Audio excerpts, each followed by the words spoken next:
Aren't Arabs terrified? Aren't Iraqis terrified? Don't Arab and Iraqi women weep when their children die? Doesn't bombing strengthen their determination?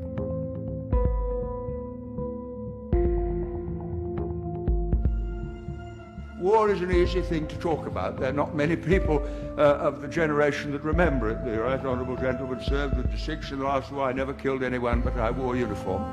But I was in London in the Blitz in 1940, living in the Millbank Tower where I was born. Some different ideas have come in since. And every night I went down to the shelter in Thames House. Every morning I saw Dockland burning. 500 people were killed in Westminster one night by a landmine. It was terrifying. Aren't Arabs terrified? Aren't Iraqis terrified? Don't Arab and Iraqi women weep when their children die? Doesn't bombing strengthen their determination?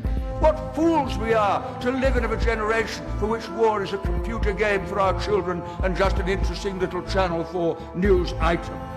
Every member of Parliament tonight who votes for the government motion will be consciously and deliberately accepting the responsibility for the deaths of innocent people if the war begins, as I fear it will. Now that's for their decision to take. But this is a quite unique debate in my parliamentary experience where we're asked to share responsibility for a decision we won't really be taking with consequences for people who have no part to play in the brutality of the regime which we are dealing with. And I finish with this. On October 24th, 1945, and the former Prime Minister from Bexley, Old Sidcup, will remember it, the United Nations Charter was passed.